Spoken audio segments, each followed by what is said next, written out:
There's two opposing forces in life, light and dark.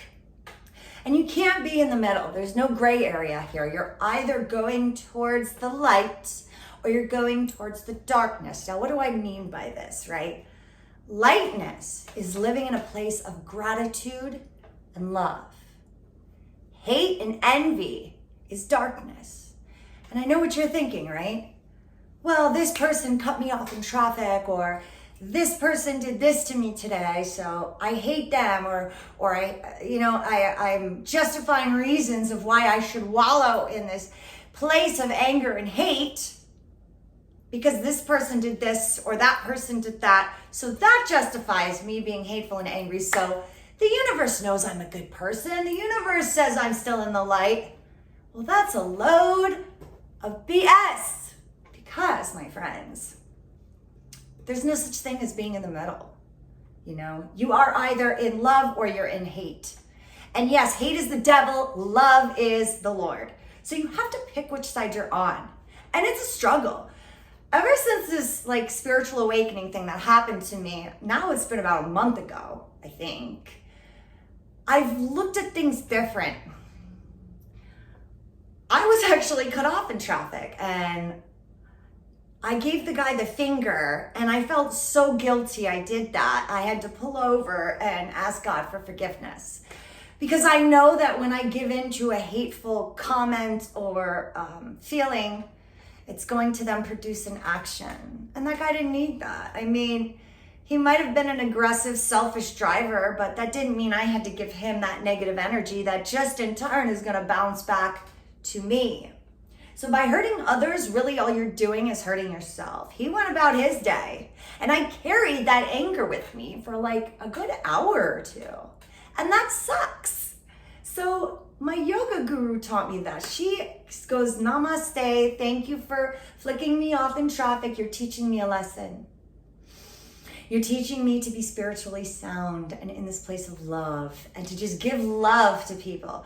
And the ones that give hate to you, give them more love. I know, right? That sounds crazy. I thought my guru was crazy when she said this, but it's true. You're either giving love or you're giving hate. And when you're feeding into jealousy, envy, comparison, social media does this a lot because you're looking at what this person's doing and what that person's doing. That's why personally, I don't go on it really.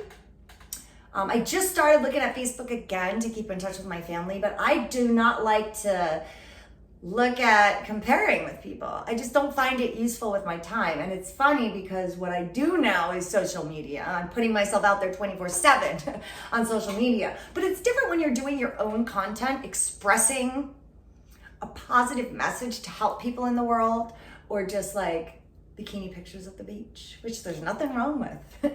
There's nothing wrong with, right? But I think we find ourselves in comparing because we're going through and we see this person doing this or that one has that. We don't know what's going on behind the scenes. We don't.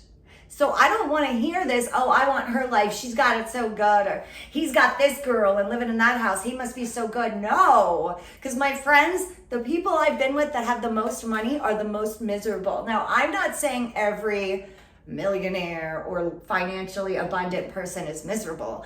I'm just speaking from my own personal experience. They're just not happy. A lot of people don't know how to live in the moment. And that's what yoga truly teaches us to do, is to live in the moment, to be present. Because worrying is anxiety and it's all thinking about the future. We cannot fix the future. We cannot fix the past. It is what it is. All we can do is create a good moment now to carry with us. So to get back to my other story about the gentleman that cut me off in traffic, if I could have just given him love in that moment, my day would have been a lot better. We can't take things personally.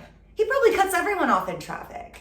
Mean people are mean. Hurt people, and that's just the way that it is. And I'm not hurting anymore. I was for a very long time. My life was one tragedy after the next, after the next, after the next. And I never ever thought I'd get out of it.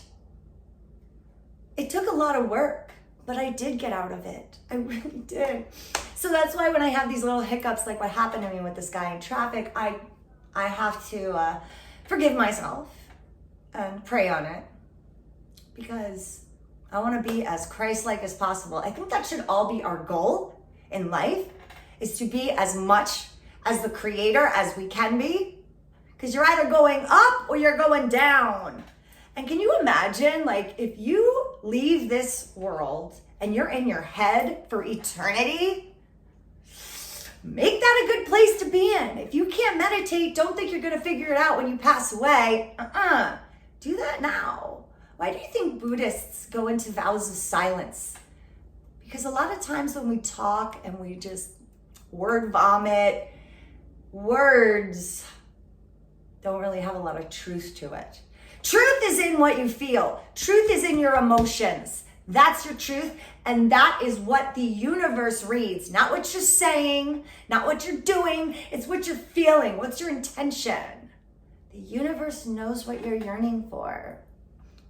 So don't think you can fool it with quicking changing thoughts, because I've been there too. And it's really just where you're at, where your heart is at. How do you see people when you look at someone? It's human condition to judge and stereotype, but try really hard to analyze where your thoughts are. Are you giving love to people, or are you being judgmental and hateful? Because really all you're doing is hurting yourself and telling that person that you're so self-conscious that you wish you could be them when you hate on them.